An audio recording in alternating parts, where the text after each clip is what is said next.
बिस्मिल्लाहिर्रहमानिर्रहीम। अस्सलाम वालेकुम नाज़रीन, आप यूट्यूब चैनल देख रहे हैं। मैं इमरान खान हूँ। इससे पहले कि आज की खबरें मैं आपको बताऊँ, पहले निज़ाम का जो सबसे बड़ा मसला है वो आपके सामने रख देता हूँ। निज़ाम का इस वक्त सबसे बड़ा मसला किसान नहीं है। किसान जो बेचारा अपनी गंदम रख के बैठा हुआ और ख़रीदने वाला कोई नहीं है, ये निज़ाम का सबसे बड़ा मसला नहीं है। करप्शन इस निज़ाम का सबसे बड़ा मसला नहीं है। बैड गवर्नेंस इस निज़ाम का उससे कोई लेना देना नहीं, कोई बहुत बड़ा मसला वो भी नहीं है। पाकिस्तानियों का मैंडेट चोरी हो गया, फॉर्म 45 के बजाय फॉर्म 47 के ऊपर हुकूमतें बना दी गई, वो भी बड़ा मसला नहीं है। महंगाई और मईशत की तबाही भी सबसे बड़ा मसला नहीं है। बेरोज़गारी और जो बढ़ती हुई पाकिस्तान में गुर्बत है वो भी इस निज़ाम का सबसे बड़ा मसला नहीं है।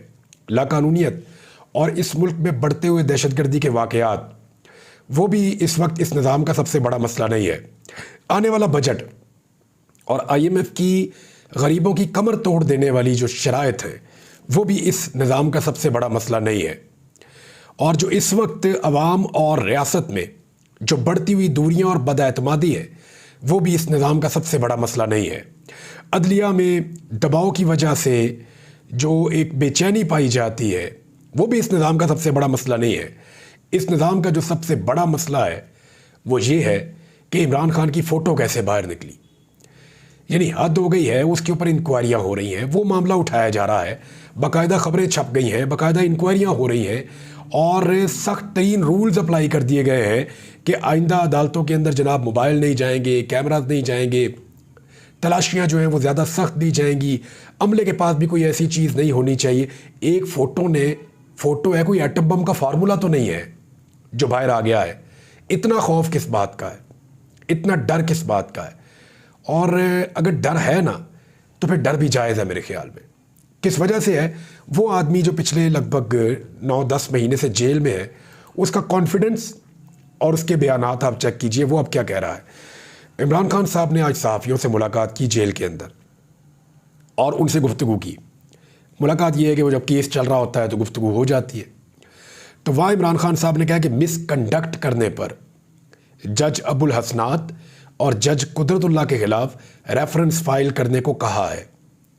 ये दो मुअज़्ज़िज़ जज साहिबान हैं जिन्होंने जेल के अंदर मिसकंडक्ट के मुर्तकिब हुए बकौल इमरान खान साहब के, और उनके केसेस को इस अंदाज में चलाया कि इनके ऊपर कानूनी कार्रवाई होनी चाहिए।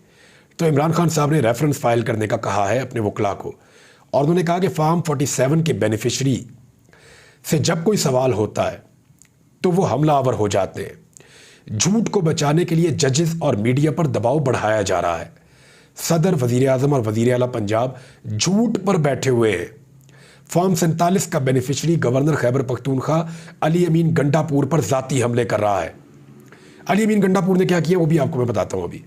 इमरान खान का जस्टिस बाबर सत्तार के खिलाफ प्रेस कॉन्फ्रेंस पर रद्द अमल। फॉर्म 47 के बेनिफिशरी ही जस्टिस बाबर सत्तार पर लफ्जी हमले कर रहे हैं। ये कबीला है ना जो पूरा का पूरा मिलके जस्टिस बाबर सत्तार के खिलाफ हो गया और उनके खिलाफ प्रेस कॉन्फ्रेंसेस कर रहा है, अदलिया के ऊपर कीचड़ उछाल रहा है। एक मखसूस कबीले के लोग हैं। अगर आप इनके चेहरे देखें तो आपको आइडिया हो जाएगा कि ये मखसूस कबीले के लोगों में एक बात मुश्तरक है, ये सारे फॉर्म 47 वाले हैं या इनको तोहफतन इनकी नशिस्तें दी गई हैं। यानी गवर्नर सिंध कौन है, किसके आदमी है, कैसे आ गए आप जानते हैं। फैसल वाडा किसी पॉलिटिकल पार्टी से ताल्लुक़ नहीं है, मगर सारी पॉलिटिकल पार्टीज़ ने उनको वोट डाल दिया। कैसे आ गए सेनेटर बन के आप अच्छी तरह जानते हैं। फिर ओन चौधरी को भी जानते हैं, अब बाकी सबको भी आप जानते हैं, सबके क्या नाम लेने, ये सारे हारे हुए लोग हैं। तो इमरान खान साहब ने कहा कि जस्टिस बाबर सत्तार पे वही लोग अटैक कर रहे हैं जो बेनिफिशरी हैं फॉर्म 47 के। और चीफ जस्टिस कादी फायद के बारे में इमरान खान साहब ने एक बात कही और ये एक बड़ा चैलेंज खड़ा हो गया चीफ जस्टिस के लिए। उन्होंने कहा कि वो दबंगा आदमी है चीफ जस्टिस। हमारे सवाल है कि हमारी 9 मई की और 8 फरवरी के हवाले से जो पटिशन्स हैं उनको क्यों नहीं सुना जा रहा। यानी ये तो एक ताना हो गया ना चीफ जस्टिस को, क्योंकि चीफ जस्टिस ऑफ पाकिस्तान कहते हैं वो बड़े इंसाफ परवर हैं, बड़े बहादुर हैं, एंटी एस्टेब्लिशमेंट भी हैं और इंसाफ परवर हैं। चीफ जस्टिस का ये दावा है, वो बार बार ये कहते हैं, अपने बारे में बात करते हैं। तो इमरान खान साहब ने उन्हीं की चीज़ें उनके सामने रखी। हाँ जी, बड़े दबंग आदमी है। ये 2 चीज़ें तो ज़रा सुन के दिखाएं। नंबर 1, जो 9 मई के मुकदमात हैं या 9 मई के हवाले से हमारी एक पटिशन है, या 8 फरवरी में जो धांधली के हवाले से हमारी पटिशन है, ये दोनों तो ज़रा लगाएं वो, तो उनको नहीं सुना जा रहा। इमरान खान साहब ने कहा। आर्मी चीफ को ख़त लिखने के बारे में इमरान खान साहब से सवाल किया गया। ये सबसे इम्पॉर्टेंट क्वेश्चन है मेरी नज़र में, क्योंकि इस वक्त पाकिस्तान में बहुत सारे लोग ये कह रहे हैं, मोहम्मद मालिक ने बहुत क्लियरली कहा कि 3 ताकतवर लोग हैं। Number 1 Imran Khan, number 2 army chief, number 3 chief justice of Pakistan, ये उन्होंने कहा। तो मामला भी यहीं पे फंसा हुआ है। और आर्मी चीफ को इमरान खान साहब ने कहा कि जो ख़त मैं लिखने जा रहा हूँ वो अपनी ज़ात के लिए नहीं लिख रहा, मैं अपने मुल्क के लिए ख़त लिख रहा हूँ आर्मी चीफ को। और वकला को हदायत दी है वो ख़त तैयार करके मुझे बताएं। यानी वकील मिलकर ख़त लिख रहे हैं इमरान खान साहब की हदायत के ऊपर, जो उन्होंने डायरेक्शंस दिए उनके मुताबिक। वो जब लिखेंगे तो इमरान खान साहब से शेयर करेंगे। ख़त में बताऊंगा कि आज़ाद कश्मीर में जो हो रहा है और मुल्क जिस तरफ जा रहा है, इस पर हमें सोचना पड़ेगा। फ़ौज और लोगों को आमने सामने नहीं किया जाता। ये बुनियादी नुक्ते उन्होंने 1-2 बता दिए कि मुल्क में जो इस वक्त बेचैनी है, बेताबी है, बेकरारी है और जो एक तासुर बना हुआ है, ये सारा ख़त्म होना चाहिए और फ़ौज को और आवाम को, लोगों को आमने सामने नहीं किया जाता। ये इमरान खान साहब ने कहा है और ये ज़ुबैर अली खान साहब ने इसको रिपोर्ट किया है, मैंने आपको पढ़ के सुना दिया। एक और मामला जो है वो है फैसल वाडा के हवाले से। लेकिन उससे पहले मैं बताऊं, इमरान खान साहब की जो फ़ोटो वाला मामला है उस पर पाकिस्तान तहरीक इंसाफ ने एक मौक़िफ़ दिया है। तहरीक इंसाफ आजकल बहुत मुश्किल अल्फाज का इस्तेमाल कर रही है। उनका जो नया एडिटर आया है या जो प्रेस रिलीज़ लिखने वाला आया है वो बड़े मुश्किल अल्फाज लिख रहा है, तो मैंने थोड़ा सा आसान किया है और मुख्तसर किया है। तहरीक इंसाफ ने एहतजाज किया है, उन्होंने कहा जी बराह रास्त नशर ना करना इमरान खान को ये बिला जवाज़ है और ये एक इम्तियाजी सलूक है। अवाम को जानने का हक है, उससे महरूम किया गया। और पनामा और पेंडोरा लीक्स और उसके बाद अब दुबई लीक्स, इन्होंने साबित कर दिया है कि इमरान खान वाहिद कौमी रहनुमा है जिसका रिकॉर्ड साफ़ और शफाफ है। और ये वो वाहिद रहनुमा है जिसका जीना मरना और सारी दौलत पाकिस्तान में है। इमरान खान नैब कानून में तरमीम को रोक कर एहतसाब का निज़ाम मजबूत करना चाहते हैं। इसी नैब को मजबूत करना चाहते हैं जिसके बेईमान चेयरमैन ने 9 मई के फॉल्स फ्लैग ऑपरेशन के लिए मरकज़ी किरदार अदा किया था। यानी वो नैब के कहने पे इमरान खान साहब गिरफ्तार हुए थे, उसके बाद फिर एहतजाज और फिर मामला कहाँ से कहाँ चला गया। इस कौमी मसले पर अपना मौक़िफ़ बयान करना इमरान खान साहब का बुनियादी कानूनी हक था, ये भी उन्होंने कहा। फिर उन्होंने कहा कि अपने साथी जजेस की वजह से चीफ जस्टिस वीडियो लिंक की मुखालफत तो नहीं कर सके, मगर बराह रास्त नशरियात को रोक कर इमरान खान से एक इम्तियाजी सलूक किया गया और इमरान खान साहब को उनका मौक़िफ़ देने से भी महरूम किया गया। यानी इमरान खान साहब बोलना चाहते थे, उनकी बहन ने भी कहा, बाकी लोगों ने भी कहा कि वो बोलने के लिए बेताब थे, उन्हें मौका मिले, लेकिन 3 घंटे की समाअत में इमरान खान साहब को बोलने का मौका नहीं दिया गया। शायद अगली मरतबा मिल जाए। तो 2 आर्टिकल्स का हवाला दिया गया। आर्टिकल 10A ये मुनसिफाना ट्रायल है और आर्टिकल 19A यानी हर आदमी को इतलात तक जो है वो रसाई होनी चाहिए, मुसद्दिका इतलात तक रसाई होनी चाहिए। फिर चीफ जस्टिस बताएं कि किसके इशारे पर उन्होंने कानून, ये बड़ा अहम है, उन्होंने कहा कि चीफ जस्टिस ऑफ पाकिस्तान बताएं कि उन्होंने किसके इशारे पर कानून और आइन को पसे पुश्त डालकर खिलाफ दस्तूर पाबंदी को जवाज़ बख्शने की कोशिश की। यानी जो कुछ भी हुआ ये किसके कहने पर किया? चीफ जस्टिस ऑफ पाकिस्तान ने, उन्होंने सवाल पूछा। और क्यों मामूल के मुताबिक चीज़ें नशर नहीं हुई जैसे नॉर्मली होती है? इससे पिछली पेशी तो नशर हुई थी इसी केस की, तो ये वाली क्यों नहीं हुई? तो ये भी एक सवाल उन्होंने पूछा। आखिर में चीफ जस्टिस ऑफ पाकिस्तान को एक मशवरा दिया तहरीक इंसाफ ने। आखिर में उन्होंने कहा चीफ जस्टिस ऑफ पाकिस्तान ऐसे कानूनी गुनाह से तौबा करें और अदलिया के वक़ार की बहाली के लिए और जजों को रियासती जबर से बचाने के लिए अपनी तवानाइयाँ सर्फ करें। ये है जनाब पाकिस्तान तहरीक इंसाफ का इस सारे मामले के ऊपर रद्द अमल। फैसल वाडा की जो एक वो मामला चल रहा था कोर्ट में, वो लग गया जनाब, और उसको सुना काजी फ़ायद ईसा साहब ने, और काजी फ़ायद ईसा साहब ने जो उसके ऊपर बातचीत की वो मैं आपको बता देता हूँ, और उसके ऊपर अब रोला पड़ गया है। यानी अदालत ने फैसल वाडा और मुस्तफ़ा कमाल को तौहीन अदालत के शोकाज नोटिस जारी कर दिए और सुप्रीम कोर्ट ऑफ पाकिस्तान में उन्हें तलब कर दिया गया है कि अब वो तलब हो जाए। अच्छा, काजी फ़ायद ईसा साहब ने जितनी वहाँ पे बातें की ना, इसके बारे में बजाय इसकी कि खबर आपको पढ़ के सुनाओ, आपको बड़े लोग पढ़ के सुना देंगे। میں نے صحافیوں سے بات کی، ان کی باتیں سنی، ان کی باتیں پڑھی اور ان سے جاننے کی کوشش کی کہ ایکچولی سماعت میں ہوا کیا۔ ان کا قاضی فائدی صاحب بڑی انرجی میں تھے سارا دن، لیکن جیسے ہی یہ کیس لگا تو ہمیں ان کی باڈی لینگویج ڈاؤن نظر آئی۔ کچھ صحافیوں نے کہا کہ ان کا بڑا نرم رویہ تھا اس کیس میں، حالانکہ توہین عدالت کے کیس میں ججز اگر نرم بھی چل رہے ہوں تو جیسے ہی وہ کیس آتا ہے ججز ٹائٹ ہو جاتے ہیں، ذرا سخت ہو جاتے ہیں، اسٹف۔ لیکن یہاں پہ قاضی فائدی صاحب ایک دم نرم پڑ گئے، اور معذرت خواہانہ رویہ بھی ایک صحافی نے رپورٹ کیا، ایسا بھی کہا گیا۔ اور کچھ صحافیوں نے یہ بتایا کہ قاضی فائدی صاحب پورے کیس میں میرے اوپر میرے ساتھ یہ ہو گیا، میں نے اس کا مظاہرہ کیا، میں نے نرمی کا مظاہرہ کیا۔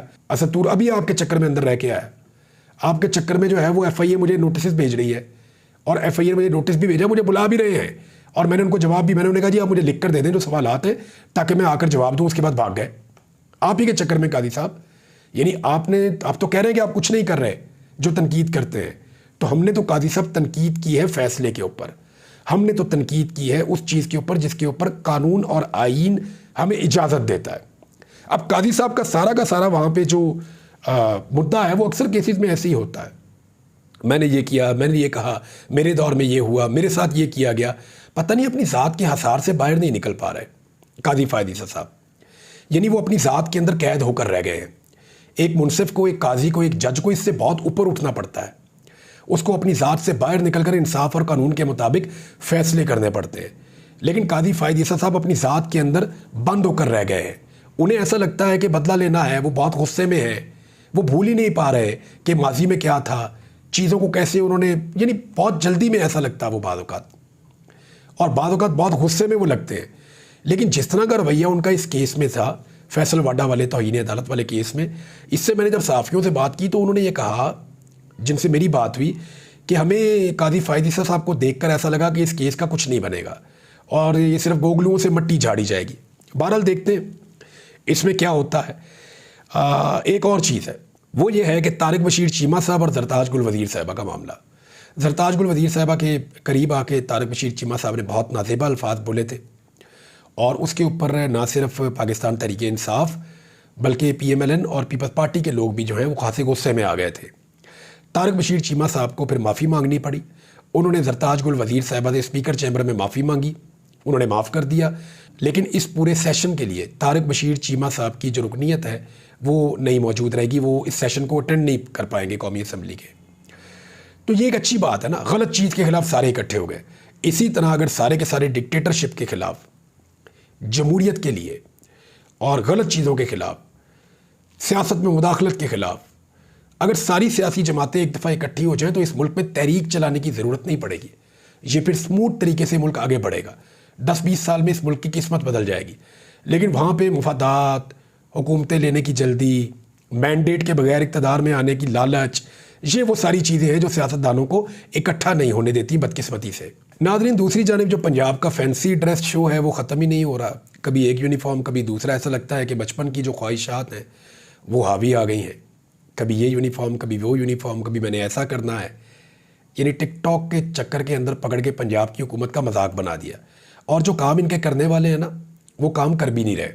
یعنی پنجاب کی وزیر اطلاعات کا سٹیٹمنٹ آپ دیکھیں، کتنا غیر ذمہ دارانہ سٹیٹمنٹ ہے اور کتنا بے وقوفانہ اور جاہلانہ سٹیٹمنٹ ہے۔ سٹیٹمنٹ آپ دیکھیے، پنجاب سے گندم خریدنے کی اجازت نہ ہو تو خیبر پختونخوا میں ایک روٹی 50 روپے کی ملے گی۔ نمبر 1، صوبائیت کو ہوا دے رہے، اسی وجہ سے خیبر پختونخوا کے لوگوں نے آپ کو جوتے کی نوک پہ رکھا، آپ کو ووٹ ہی نہیں ڈالا، فٹے منہ کر کے آپ کو نکال دیا وہاں سے۔ نمبر 1، اسی طرح کی بونگی مار کے نواز شریف صاحب آئے تھے ہزارہ میں، تو لوگوں نے اس کا مائنڈ کیا تھا، ہزارہ سے ہی نواز شریف کو ہرا دیا انہوں نے، ایک عام سے آدمی نے وہاں سے ہرا دیا میاں نواز شریف کو، 3 دفعہ کا وزیر اعظم۔ تو یہ تو جاہلانہ سوچ ہے۔ یعنی پنجاب سے گندم نہیں ملے گی تو کیا دنیا میں ختم ہو گئی ہے؟ دیکھیں، پوری دنیا کے اندر گندم پاکستان سے سستی اویلیبل ہے، اس کی وجہ یہ ہے کہ وہاں پہ اس کی کاسٹ کم ہے، جو لاگت ہے اس کے اوپر وہ کم آتی ہے، کم پیسوں میں گندم اگتی ہے تو کم پیسوں میں وہ بیچتے ہیں۔ ہمارے یہاں پہ کسان کے لیے ڈیزل مہنگا، کھاد مہنگی، پیسٹیسائڈ مہنگی، زمین کا رنٹ مہنگا، باقی ساری چیزیں مہنگی ہیں، بجلی بھی مہنگی ہے۔ جب یہ ساری چیزیں، مشینری بھی مہنگی ہے، بیج بھی مہنگا ہے، تو پھر لازمی بات ہے گندم بھی مہنگی پیدا ہوگی۔ جس طرح آپ لوگوں نے بے شرمی اور ڈٹائی کے ساتھ پوری دنیا سے اتنی زیادہ گندم امپورٹ کر لی کہ اب آپ مقامی کسان کی گندم خرید ہی نہیں پا رہے، پنجاب کے کسان کی گندم آپ لے ہی نہیں پا رہے، آپ خود نہیں خرید رہے تو دوسرے صوبے جو خرید رہے ہیں ان کو بھی منع کر رہے ہیں۔ یعنی آج ہی خیبر پختونخوا کی حکومت نے پنجاب کے کسانوں سے گندم خریدنا شروع کی ہے، ان کا بہت شکریہ کہ کم سے کم تھوڑا بہت مرہم تو رکھیں گے پنجاب کے کسان کے زخم کے اوپر جو انہوں نے دیا ہے۔ ہمیشہ کسان کو زخم دیتے ہیں، ہمیشہ کسان کو تکلیف دیتے ہیں۔ شریف خاندان جب اقتدار میں آتا ہے کسان کے ساتھ زیادتی کرتا ہے، پھر کی انہوں نے۔ اور اب اگر کوئی باہر سے آ رہا ہے مرم پٹی کرنے کے لیے کہ جی ہم آپ کی گندم خرید لیتے ہیں مہنگی سے ہی، ہم لے لیتے ہیں آپ کی گندم اور لے جا کے وہاں پہ استعمال کر لیتے ہیں، ان کو بھی تانے دے رہے ہیں۔ یعنی یہ بہت عجیب بات ہے، خود تو خریدنا نہیں، خود کام کرنا نہیں، دوسرے کو کرنے نہیں دینا، یہ پاگل پن ہے اور کچھ نہیں ہے۔ ناظرین، گندم کے حوالے سے کچھ اور میرے پاس تحقیقاتی رپورٹ بھی ہے، ہم نے خود اس کے اوپر کچھ انویسٹیگیشنز کی ہیں کچھ سورسز کے ذریعے سے، وہ چیزیں میں آپ کے ساتھ شیئر کروں گا۔ اب تک کے لیے اتنے، اپنا خیال رکھیے گا، اپنے اس چینل کا بھی۔ اللہ حافظ۔